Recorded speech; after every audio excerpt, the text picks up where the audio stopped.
오늘 우리에게 주시는 하나님의 말씀은 히브리서 13장 15절에서 16절 말씀 봉독합니다. 이러므로 우리가 예수로 말미암아 항상 찬미의 제사를 하나님께 드리자. 이는 그 이름을 증거하는 입술의 열매니라. 오직 선을 행함과 서로 나눠주기를 잊지 말라. 이 같은 제사는 하나님이 기뻐하시느니라. 아멘. 할렐루야.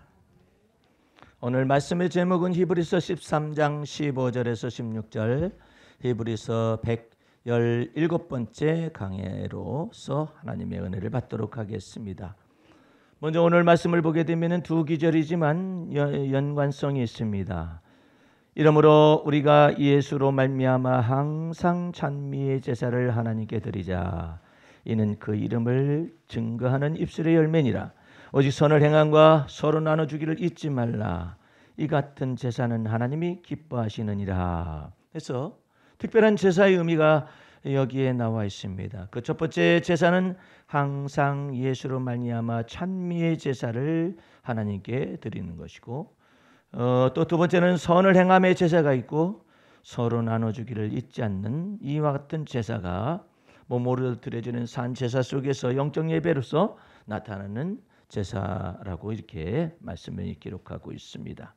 그런데 16절에 선을 행하는 제사, 서로 나눠주기를 잊지 않는 이와 같은 제사는 반드시 15절을 통과를 해야만이 16절이 빛이 나게 되는 것입니다. 그래서 오늘 15절 말씀에 이러므로 우리가 예수로 말미암아 항상 찬미의 제사를 하나님께 드리자. 이 부분이 오늘은 특별한 강조점이 되겠습니다. 지난주에는 이는 그 이름을 증거하는 입술의 열매다 이랬었는데, 특별히 지난주에는 증거에 관련된 내용을 말씀을 드렸다면은 오늘 이 시간에는 예수로 말미암아 항상 찬미의 제사를 하나님께 드리자, 이런 내용입니다. 오늘 시를 한번 여러분들 펼쳐보시기 바랍니다.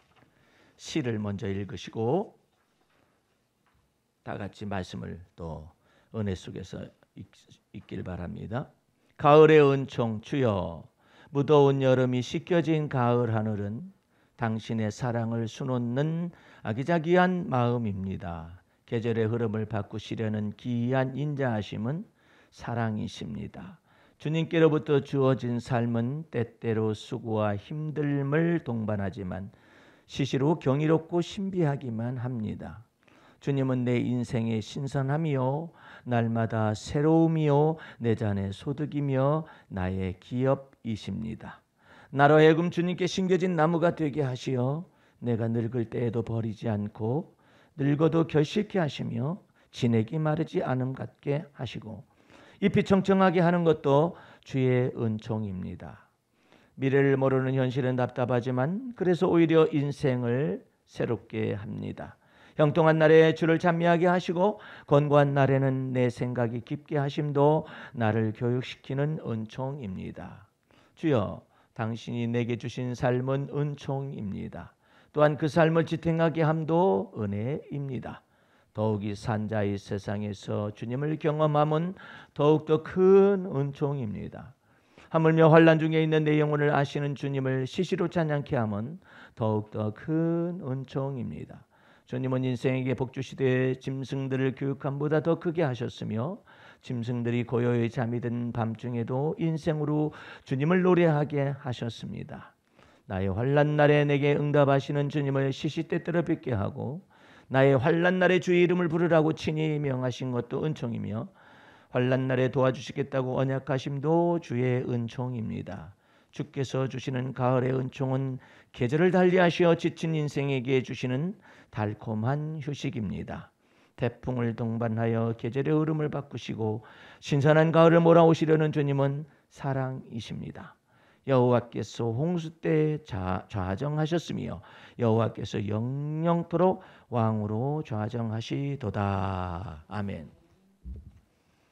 그 중동의 한 국가에서는 계속해서 비가 오지 않아 가지고 몇 년 동안을 어려움을 겪었었는데 며칠 사이에 엄청난 비가 와가지고 홍수가 나버렸어요. 이 사실 보도는 팩트로서 보고하는 것은 그렇다 저렇다 이러잖아요. 그런데 뭐가 그러면 다를까요? 여기 지금 다윗이라는 사람은 여호와께서 홍수 때에 좌정했다라는 것을 보고 있는 거예요. 그게 달라요.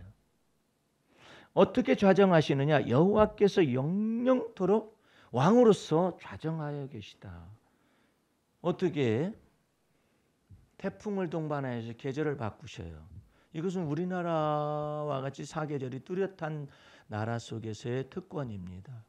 그 무더운 더위를 어떻게 이 무더운 더위가 물러가느냐 이 말이에요. 그것을 남태평양의 이 저기압을 동반한 이와 같은 태풍을 크고 작은 태풍을 통하여서 계절의 흐름을 바꾸고 이 구름을 바꾸고 바람을 바꾸십니다. 예. 그리고 또한 북태평양의 이 시베리아 기단이 오게 함으로 인하여서 가을에서 이제는 계절을 또 바꾸십니다. 예. 이 계절을 또 바꾸시듯 겨울, 초겨울로 이렇게 바꾸셔가지고 이제 이것을 전체를 바꾸시잖아요. 그런데 욥기서에 보게 되면은 하나님께서 이 북쪽에 그 겨울 창고, 그러니까 눈 창고를 놔두시고 우박 창고를 이와 같은 창고를 간직하고 오셨다가 이렇게 계절을 바꾼다라고 찬미를 하고 있거든요. 근데 그 모든 것들이 이제 뭐 과학적으로 보게 되면은 이게 북태평양 기단이 남하함으로 인하여서 추위가 돌아오고 그 다음에 물이 얼어붙고 이러잖아요. 근데 이와 같은 것들에 관해서 그냥 우리는 수증기가 증발을 해가지고 구름이 된다 이렇게만 생각하잖아요. 그런데 욥기서에는 뭐라고 하느냐면 여호와 하나님께서 이 바다를 이와 같은 것에 증발케 하셔서 수증기를 뽑아 올리신다고. 뽑아 올리셔가지고 구름을 만드셔서 그리고 또한 그 구름을 바람으로 가게 하신다. 가게 하셔가지고 그래요. 어렸을 때 나도 멀리 하늘을 쳐다보게 됐는데 구름이 막 빠른 속도로 가는 거예요. 어디론가. 우리가 생각할 때는 이것이 전부 다 환경이라든지 아니면은 뭐 이와 같은 사계절을 만드는 어떤 뭐 자연 현상이라고 생각하잖아요. 근데 이 하나님을 경외하는 사람은 그걸 그렇게 보는 것이 아니라 여호와께서 바람 날개로서 여호와 하나님의 바람 날개로서 바람을 이 구름을 가게 하신다라고 표현을 하고 있는 것이죠. 여러분의 인생 속에서 정말 따분하다 이와 같은 것을 없애는 방법이 있어요. 제가 어떤 프로그램을 보게 되니까 그 사람은 고향 땅을 떠나서 여러 가지 일을 하다가 실패를 해서 상처를 받았어요. 그래가지고 산에 들어온 거예요. 산에 들어와 가지고 산에 있는 모든 것들을 막 따가지고 예를 들어서 뭐 송이버섯이라든지 산삼이라든지 아니면 뭐 여러 가지 것들을 다 채집해 가지고 이제는 내다 팔기도 하면서 생활을 해요. 그 프로그램이 끝나고 난 다음에 주님께서 내 마음속에서 그 사람에게 묻듯이 묻는 거예요. 너 뭐 하다 왔느냐? 산에서 산성이 캐다가 왔습니다. 산에서 산삼 찾으러 다니다가 왔습니다. 산에서 뭐 식물 채집하다가 왔습니다. 넌 그게 전부냐 이거예요. 그럼 우리는 어떻게 사느냐? 산에서 사는 사람은 산에서 하나님의 영광을 보게 되겠죠. 예. 주님, 너 뭐 하다 왔느냐? 그랬었더니 그 사람이 말하기를 제가요 산삼도 캐봤거든요. 예수 믿는 사람이 똑같이 말하면은 그랬니? 너 산삼 캐다 왔구나. 그 다음에 또 뭐 했니? 버섯 캐다 왔는데요. 그 다음에 또 뭐 했니? 뭐 하다 왔는데 뭐 하다 그게 전부냐? 그럼 뭘 얘기할까요? 따분하게 계속 물으십니까? 그게 하나님이 듣고 싶은 건 뭐냐면 주님 제가 산삼을 찾으러 다니다가 산삼을 발견하게 됐는데 그건 주님이 제 마음의 눈을 열어주셨기 때문에 그랬습니다. 주님이 제 앞서 행하셨습니다. 남이 보지 못하는 것을 보게 하셨습니다. 아까 지혜와 계시의 정신을 에베소서 1장 17절에 있는 말씀을 인용을 해서 기도를 했어요. 우리 권사님이. 거기에 뒷기전에 17절 말씀 다음에 뭐가 있냐면 너희 마음 눈을 밝히사. 굉장히 중요한 내용이에요. 예. 뭐 하다 왔니? 그러셨더니 산에서 뭐 하다 왔고 뭐 하다 왔고 뭐 하다 왔습니다. 그럼 인생이 너 그래가지고 죽었니? 네, 그래서 죽었습니다. 그 끝이야. 재미도 하나도 없다. 그러나 주님께서 주님 오늘 제가요 수입을 필요로 합니다. 그런데 여호와 하나님은 나의 수입이십니다. 여호와 하나님은 나의 자네 소득이십니다. 자네 소득뿐만 아니라 여호와 하나님은 나의 기업까지 되어 주십니다. 신명기 28장으로 말하면 여호와 하나님은 나의 창고이십니다. 그럼 얼마나 좋아, 하나님이 얼마나 기뻐하실까? 네가 나로 하여금 네가 여호와 하나님의 기업이라고 말했음으로 인하여서 내가 너의 기업을 만들 것이며 네가 나를 갖다가 일컬어서 네가 여호와 하나님은 나의 창고이십니다라고 말하기 때문에 내가 너의 창고를 만들 것이고 너의 창고를 채울 것이며 네가 나를 일컬어서 자네 여호와 하나님은 나의 자네 소득이라고 말하는 것 때문에 내가 너의 자네 소득을 채워주리라. 주님, 저의 먹고 마시는 모든 것이 다 하나님께서 소득으로 채우셔서 제게 왔습니다. 그래서 저는 하나님 앞에 먹고 마실 때마다 영광을 돌립니다. 이거 굉장히 중요한 내용이에요. 어떤 사람이 도시에 가서 열심히 하다가 실패 보고 자기의 고향이 어촌이었어요. 그래가지고 아버지가 너 이어서 하면 어떻겠느냐 아무래도 말 안 듣던 젊은 녀석이 실패하고 난 다음에 돌아왔어요. 돌아와가지고 아버지 대를 이어서 막 바다를 거친 파도를 헤치면서 가가지고 고기도 잡고 막 이게 다 해요.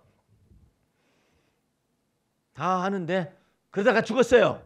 주님 나라에 갔어요. 너 뭐 하다 왔냐? 그랬더니 그냥 고기 쇠가 빠지겠지 고생하면서 잡다가 왔습니다. 너 참 인생 참 힘들었겠구나. 바다와 물결과 싸울랴, 태풍과 더불어 싸울랴, 폭풍과 더불어 싸울랴. 아주 힘들었겠구나. 아유, 그건 저의 운명이었습니다. 그렇게 말을 하면은 참 인생도 참 그렇게 뒤지게 살다가 죽은 거냐? 정말 재미도 하나도 없어. 고기 잡을 때 그 순간밖에 없어요. 팔잖아요. 이것이 변하잖아요. 재화가 변하잖아요. 물고기에서 팔았잖아요. 돈이 됐잖아요. 그냥 몇 날 며칠 동안 실컷 돼가지고 막 30만 원 벌었었더니 그냥 대장동이 나타나버려. 인생 참 허무하다. 8천만 원 투자해가지고 1,000억이 되냐? 아유 정말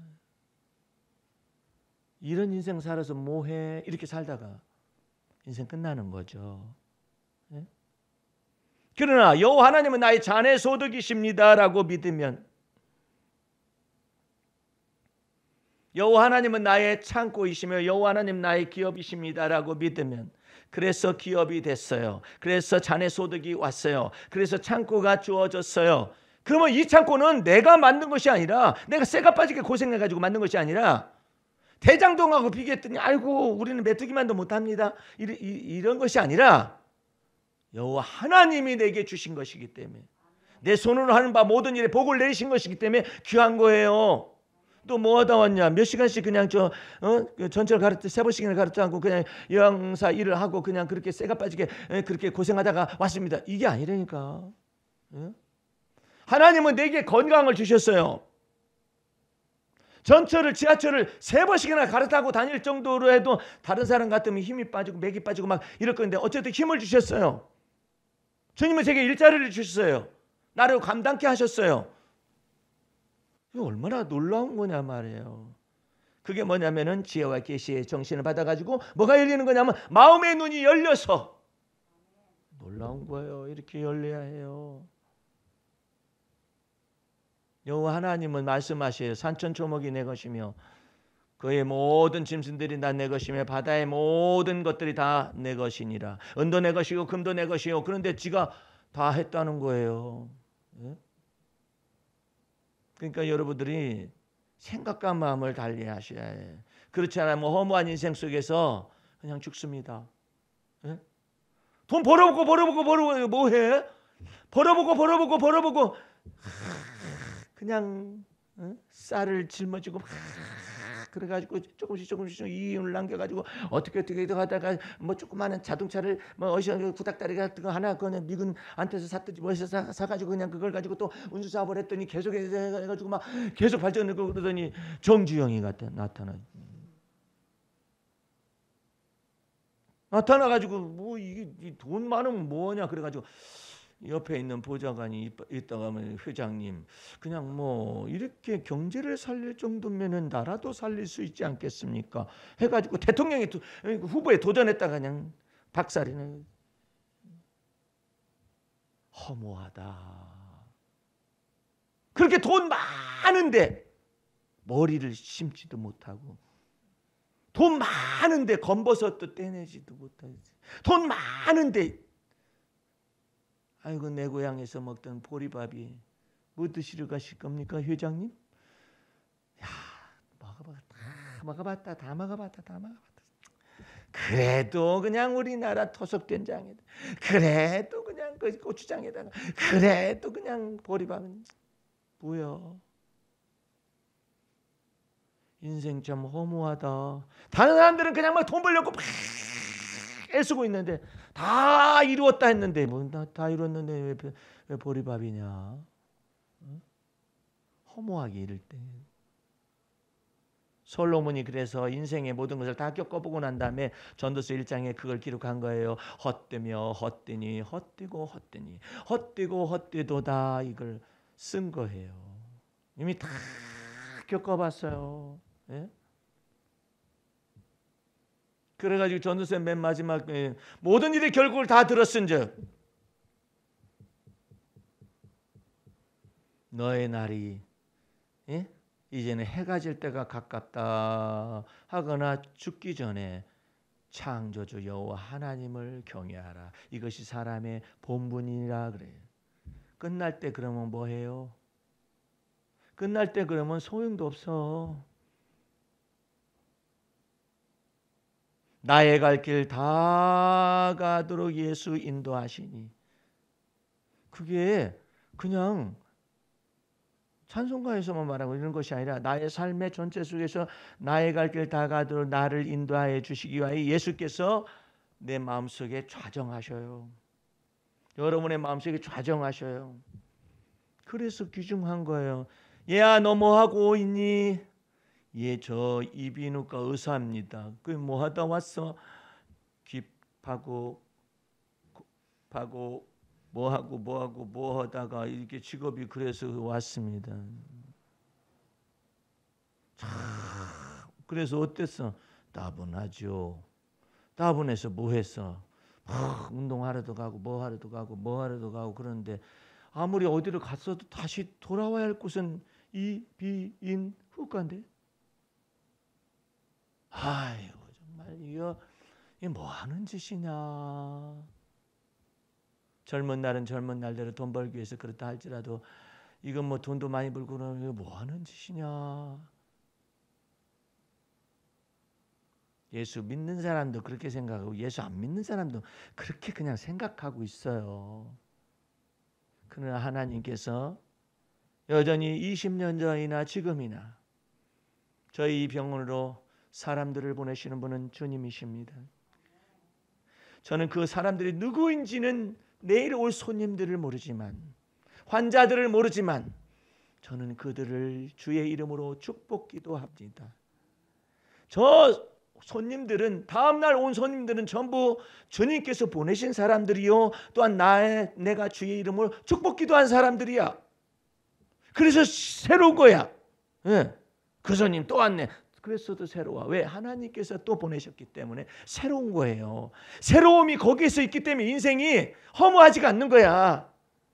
허무한 끝은 있을 수가 있어요. 그러나 주님이 여전히 보내셨으며 일을 행하시고 일을 지어 성취하시고 이 내 병원 안에서 일하시고 내 약국 안에서 일하시고 내 편의점 안에서 일하시고 그래서 새로운 거예요. 그러면 하나님께서는 뭐래요?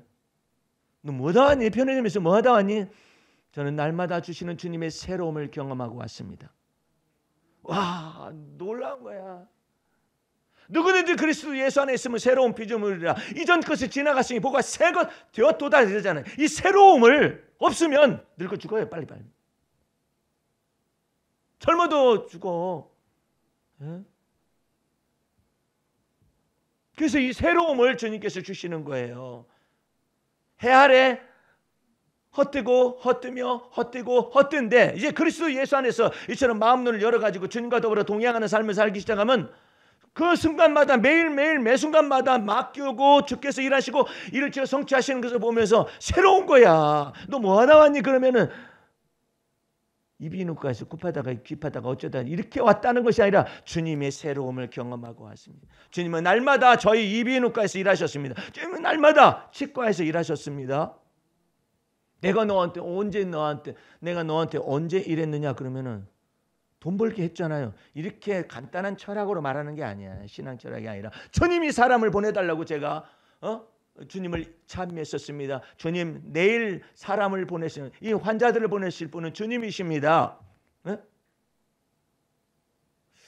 여러분들 내가 여기 올라서는데 주님이 한마디를 딱 내 여기 속에 뇌리 속에 쫙 까는 거예요. 요 말 해달라. 그 내용을 전달해요. 여러분들 하나님은 공평하시고 의로우신 분이시라서 죄인들에게도 비를 내려주시고 의인들에게도 비를 내려주셔요. 그 다음에 죄인들에게도 햇빛 비추시고 의인들에게도 햇빛을 비추셔요. 예. 다 비추시잖아요. 이것은 일반 은총이에요. 일반적인 은총이라고. 그런데 구주 예수 그리스도를 마음속에 믿고 예수 그리스도의 피곤세와 능력으로 죄사함의 은총을 받고 마음이 의롭다 칭하심의 은혜를 받잖아요. 그러면 스페셜 아주 특별한 은총으로 여러분을 끌어가십니다. 그래서 하나님이 아브라함의 하나님일 뿐만 아니라 나의 하나님이 되시고 하나님이 이삭의 하나님일 뿐만 아니라 나의 하나님이시고 하나님이 야곱의 하나님일 뿐만 아니라 나의 하나님이시고 하나님이 다윗의 하나님일 뿐만 아니라 나의 하나님이라는 특별한 칭호를 딱 주시는 것입니다. 하나님이 내가 너희를 특별한 소유를 삼고 특별한 은총을 주는데 네가 나를 그렇게 믿었음으로 말미암아 내가 너희 하나님이 되어주는데 어떻게 하느냐? 하나님이 가라사대 시편 91편 14절에 있는 거예요. 저가 나를 사랑한즉 개인적인 거잖아요. 저가 나를 사랑한즉 내가 너를 건지리라. 약속을. 저가 내 이름을 안즉 어라? 저가 내 이름을 안즉 어디에서? 내 삶의 모든 자리에서 먹고 마시는 여호와 하나님은 나의 자네 소득이라고 믿는 그것 속에서 네가 내 이름을 불렀지 않느냐? 여호와는 나의 자네라고 소득이라고. 응? 자네 소득이라고. 내 이름을 안즉 내가 저를 높이리라. 참 놀라운 일이에요. 저가 내게 간구하리니 내가 응답하리라. 저희 환난 때에 내가 저와 함께하여 저를 건지고 영화롭게 하리라. 내가 장수함으로 저를 만족하게. 여러분들이 말하는 장수함, 생각하는 장수함이란 언어와 여기 언어는 무게가 달라요. 내가 아는 목사님 한 분은 그 집안에 6 형제가 있었어요. 그 집안에 이 유전 정보 속에서 있는 모든 것이 있는데 다 50살 이전에 다 죽어. 근데 이 목사님만 예수를 믿었어요. 이 목사님만 예수를 믿어서 이 목사님만 남았어요. 다 죽었대요. 중년에 다 죽은 거야. 그런 사람들 속에서 네가 내 이름을 안져, 네가 나를 사랑한져, 네가 나에게 간구하리니 내가 장수함으로 내게 만족하게 했다는 말은 엄청난 얘기야 이게 지금. 장수함으로. 개인적으로 저희 어머님은 우리 집에서도 뭐 예수 안 믿는 그런 집안일이 돼가지고 중년에 죽는 그와 같은 것이 있어. 제 동생이 어렸을 때 죽었습니다. 예, 소마비로 죽었는데 그것이 너무나 어렸을 때 내 형이 되는 것이죠. 근데 너무나 어렸을 때 죽었기 때문에 이 어렸을 때 죽은 이 죽음은 그 아버지 되시는 분 속에 많이 남기보다는 태에서 나온 아이가 죽었다라는 것 때문에 일생을 태적인 고통과 고민으로 일생을 나의 모친이 살 수가 있습니다. 그래가지고 저희 사남매를 그냥 어디 나가서 안 보이잖아. 그러면 불안한 거야. 너 어디 있냐? 확인해요. 확인 전화가 와요. 어디 있습니다. 아, 어디 있다고 말을 해야지. 꼭 말을 해야 하는가요? 그럴까 하면은 알 수 없는 그 고통의 멍에를 가지고 막 말을 하는 거죠. 그러니까 싫은 거죠. 왜 저렇게 그러실까? 불길한 생각을 저렇게 하시고. 근데 그것이 태 속에 간직되어져 있는 이와 같은 고통의 멍이. 예. 그래가지고 언젠가는 이것을 갖다 풀어 없애야 한다. 땅에서 풀면 하늘에서 풀리니까 이제 예수 믿은 사람이 왜 이와 같은 고통 속에서 불길한 생각을 계속 갖는가? 아니 우리 어머님이 특별히 나한테 그게 붙었어요. 나한테 붙어가지고 너 차 운전하지 마라. 차 운전하면 사고 나가지고 사람들이 이렇게 다치거나 죽더라. 그러니까 차 운전하지 마라. 이래요. 그런 앞길을 다 막아버렸는데 말로써. 뭐가 그래요? 속에서 있는 불길한 생각과 이와 같은 것들이 튀쳐나오는 게 어디로부터 이게 모종으로부터 막 이 모태속으로부터 딱 나와가지고 딱 가르마. 나는 차를 사. 주의 뜻을 따라 차를 샀지. 그랬었더니 어머님의 기대 속에서 불길한 생각에 따라 미치고 주님의 뜻을 따라 차를 샀어요. 사고가 났어요. 가봐라 이놈아! 차 사지 말라고 했더니 왜 차를 사가지고 사고가 났냐고. 다음부터 내가 접촉사고 나도 말을 안 해버려. 왜? 당신의 기대하는 바에 어긋나지 않게 이게 사고가 났다라는 거죠. 그게 점치는 거예요. 여러분의 머릿속에 그런 것들이 있으면 전부 다 저 앞에서 막 이 고백을 해가지고 하나님 제 속에 이와 같은 불길한 생각이 내 아들을 따라 미치고 내 딸을 따라 미치고 내 가족을 따라 미치고 이런 생각이 있습니다. 저거 나가가지고 뒤지면 어떡한다냐? 이런 생각을 가지고 있다고 생각을 해봐. 그러면은 안절부절할 거 아니에요. 그거 왜 그걸 가지고 살아? 주님께서 그러는 거예요. 왜 그걸 가지고 사냐?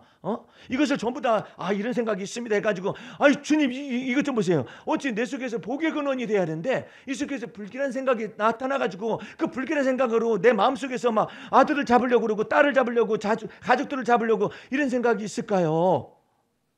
이건 괴물입니다. 괴물. 내 인생만 사로잡을 뿐만 아니라 내 인생만 사로잡으면 얼마나 좋아. 내가 친하지는 않지만 어떤 사람이 있는데 그 교수님은 온몸이 막 가리고 미쳐 죽어요. 그래가지고 약이라는 약을 권하는 약을 다 써봤어요. 안 나서요.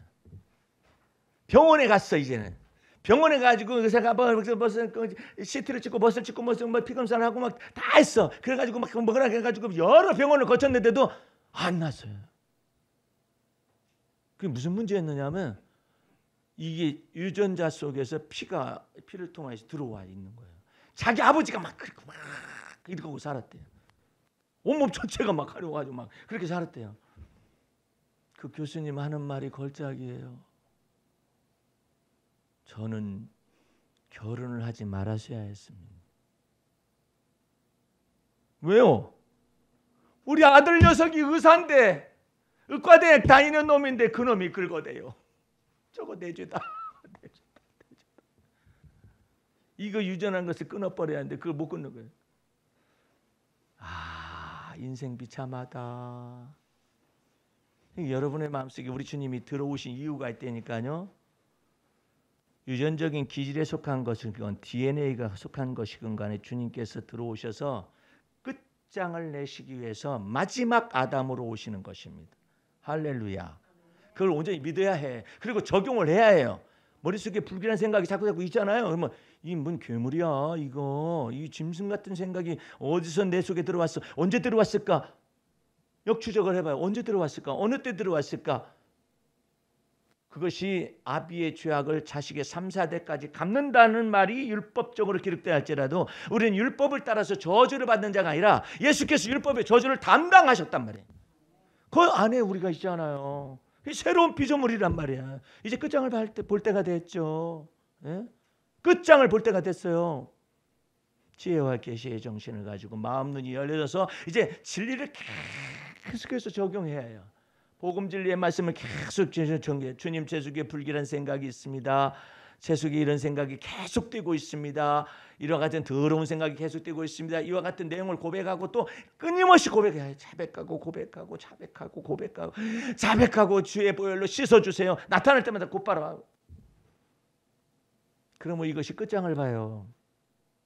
그래서 주님이 어떻게 하시느냐? 너희 속에 착한 일을 시작하신 하나님께서 끝까지 이루실 것을 믿노라. 그게 빌립보서에 있는 말씀이야. 그걸 끝까지 적용하는 거예요. 예? 끝까지 적용하는 거야. 예? 단번에 끝내주시지. 단번에 끝내면 정신 돌아가요. 여러분들이 그걸 몰라서 그래. 단번에 끝나면 이게 정신이 돌아버리는 얘기. 너무나 과부하가 생겨져가지고. 그러니까 우리가 주님은 하나씩 그러면서 고백하고 자백하고 시인하고 예수 피를 씻어내고 또 나가고 해가지고 우리의 아예 새로운 하나님의 성품으로 만들려고 그러는 것이거든. 그러니까 여러분들 마음 중심 속에서 이제 마음의 눈이 열려져야 해. 예? 욥기서에는 이런 말이 있어요. 욥기 35장 10절 말씀에 나를 지으신 하나님 곧 사람으로 밤중에 노래하게 하시는 하나님, 우리를 교육하시기를 땅의 짐승보다 더하게 하시고 우리에게 지혜 주시기를 공중의 새보다도 주심보다도 더하게 하시는 이가 어디 계신가라고 말하는 사람이 없네. 하나님이 단식을 해요. 새는요 굉장히 민감해요. 날갯짓도요 하면은 우리가 언제 부채질을 그렇게 할 수 있을까? 어려워요. 예? 그리고 총명해가지고 얼마나 뛰는 것도 감촉이 예민한지 몰라요. 근데 사람이 더 지혜롭게 하셨다고 새보다도. 헤이 목사님 저 까마귀가 나보다 더 능력 있는 것 같고 저 날아다니고 뭐 그러는데 뭘 지혜로워요? 저 동물원 가봐요. 잡아다 놨지. 응? 아니 동물원에 어떻게 저놈이 잡혀왔대? 우리보다 지혜로우면은. 응? 이번에 어떤 사람이 재미난 영상을 보내왔는데 중국 사람인데요. 원숭이 3마리를 키워요. 원숭이 하나, 둘, 3마리를 조그마한 것들 거기다 옷을 딱 입혀놓고 교육을 시켜요. 그래가지고 먹을 걸 가지고 있다가 그러면 의자가 있어요. 이 의자를 가져오면 먹을 거 주겠다고 이렇게 말을 계속 교육을 시키니까 원숭이가 똑똑하게 알아들어가지고 의자를 가져오는 거야. 그러니까 의자 가져오라 하니까 쥐가 그 의자에 앉아 있는 거예요. 너 내려가 임마. 내려가. 또 3마리니까 의자를 가져오는데 한 놈만 의자 가져오는 걸 할 줄 알아요. 다른 2놈은 뭔 뜻이 뭔지 몰라요. 그러니까 첫 번째, 두 번째, 세 번째가 다 IQ가 다른 거예요. 근데 이놈은 의자 가져오는 것만 열심히 잘해요. 두 번째 아이는 먹을 것을 갖다 놓으면 붙는 것만 해요. 세 번째 아이는 붙는 것도 모르고 뒤에 있어. 그러니까 이 사람이 계속해서 먹을 것을 딱 놓으면서 손대지 말라고 딱 그러면 딱 하고 있어요. 또 가까이 붙으려고 그래요. 먹고 싶으니까 뒤로 그래가지고 이걸 계속해서 수십 차례를 연습을 해가지고 먹을 걸 딱 들고 있으면 첫 번째 그놈이 의자 가져오라는 얘기죠. 해가지고 의자를 갖다 놓고 그 다음에 까먹었어요. 그래가지고 의자에 올라가서 내려가. 그래가지고 또 얻어 맞아가면서 이제 배우고 얻어가면서 이렇게 하고 있는 거예요. 그래가지고 아무리 연습을 해도 이것들이 대가리가 지혜가 안 들어가는 거야.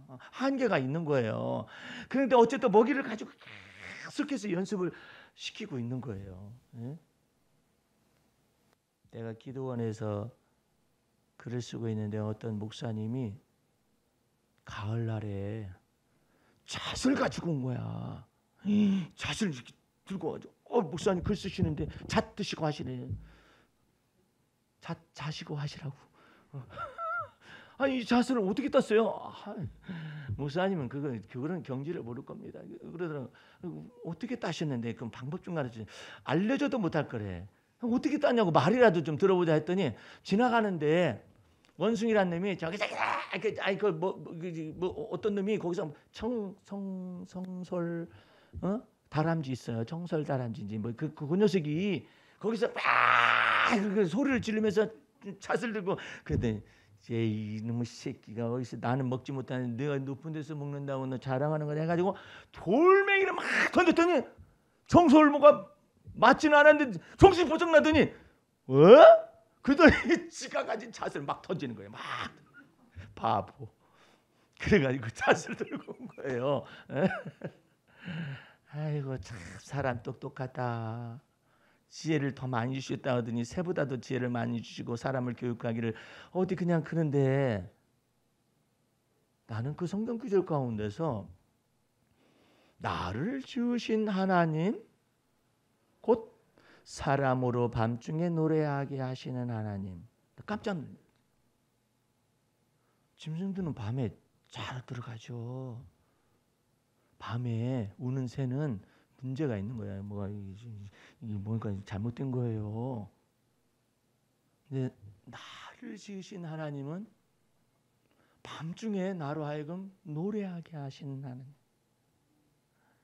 와, 이거 엄청난 이 은혜를 엘리후라는 젊은 사람이 욥을 비롯해서 다 가르치고 있는 거예요. 지혜를 받아가지고 인생은 밤중에 노래하라고 하나님을 찬양하라고 그걸 가르치고 있구나. 이걸 가장 잘한 사람이 다윗이. 다윗은 쫓겨다니면서도 사울 왕에게 핍박을 받으면서도 오늘 제가 그 시작할 때 읽은 시편이 시편 34편인데 여러분 한번 펴보세요. 시편 34편.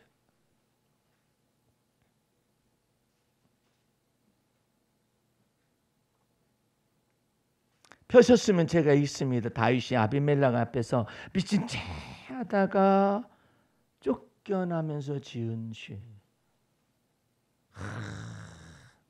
사울 왕이 너무나도 다윗을 막 죽이려고 막 그런 이스라엘 경내에서 막 쥐잡듯이 막 잡아다니면서 막 집합적으로 다윗을 죽이려고 쫓아다니니까 에라이 내가 이럴 바에야 블레셋으로 피신해야겠다 해가지고 블레셋으로 피신을 했어요.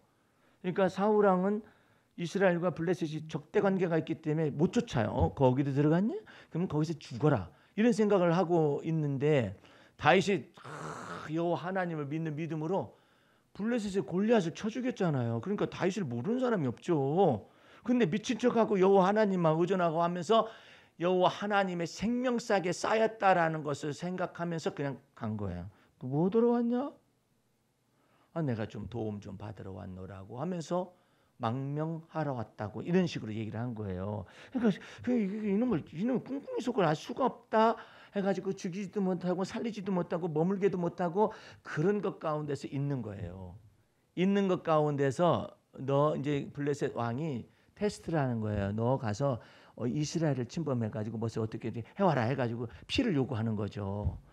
그러니까는 이거 발각났는가 보다 이와 같은 순간에 다윗이 침을 막 흘리기 시작하면서 그 다음에 이거 가지고 눈을 뒤집어 까면서 침을 흘려가면서 이 기둥이 있으면 여기다 까면서 막 침을 막 흘리면서 미친 채를 했어요. 그랬더니 그 왕이 있다가 아비멜렉이 있다가 뭐라고 했냐면 이 미친놈 아니야 이놈 아니 골리앗을 쳐 죽인 놈 제정신인 줄 알았더니 이놈 미친놈이었었네. 당장 쫓아내라 해가지고 쫓겨나오면서 이 시를 쓴 거예요.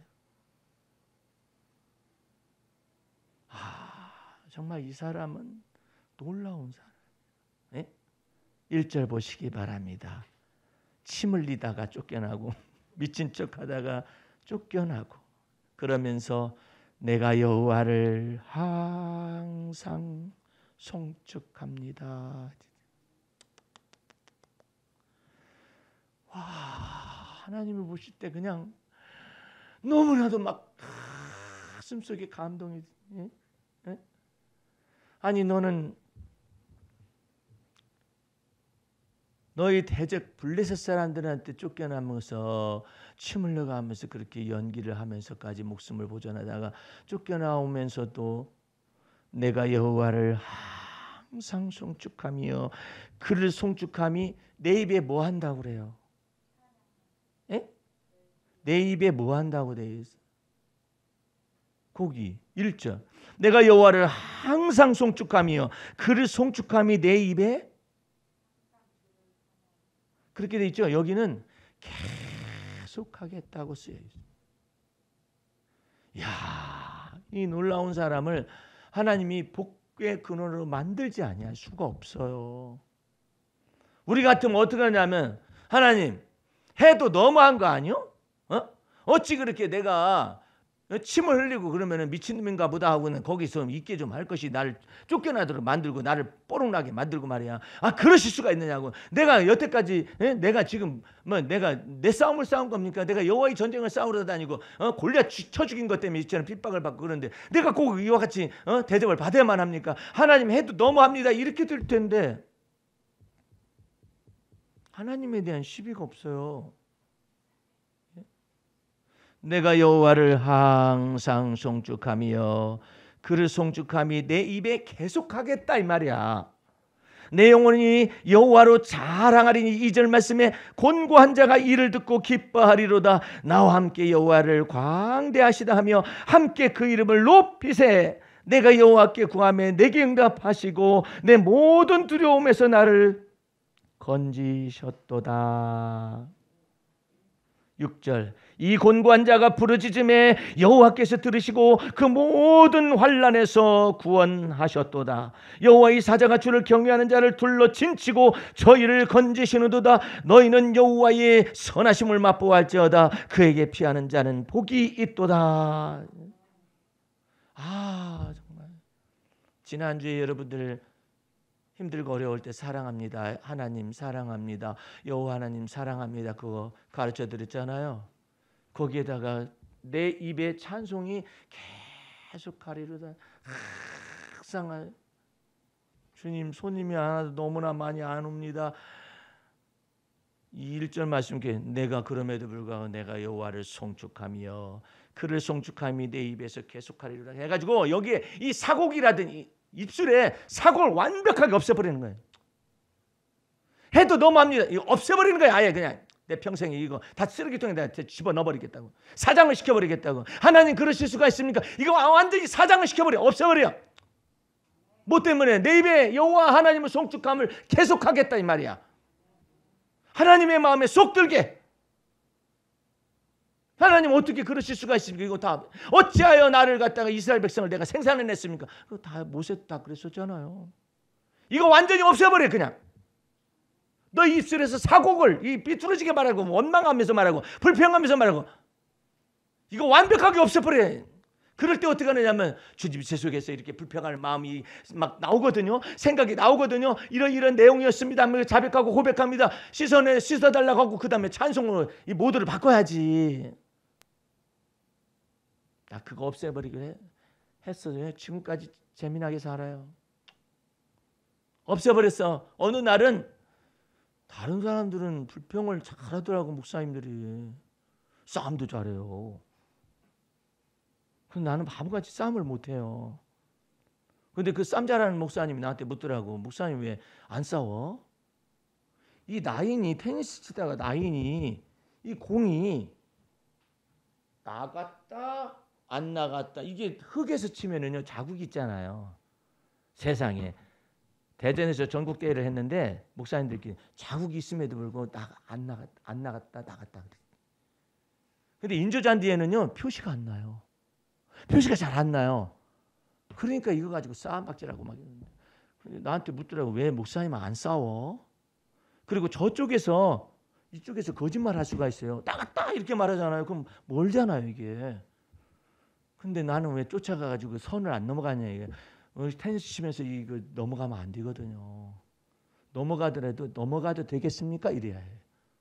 그래서 넘어오세요. 그러면 넘어가야 하거든. 확 가버려.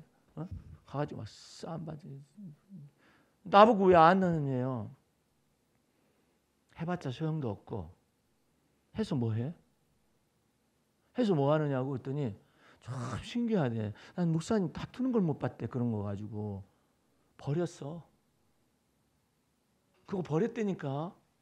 사곡을 내 입술에서 말하는 거 집어 더 버려버려. 그러면 목사님 속을 수가 있지 않습니까? 그래 내가 조금 속을 수도 있는데 하나님이 나의 판단의 지혜가 되어주시.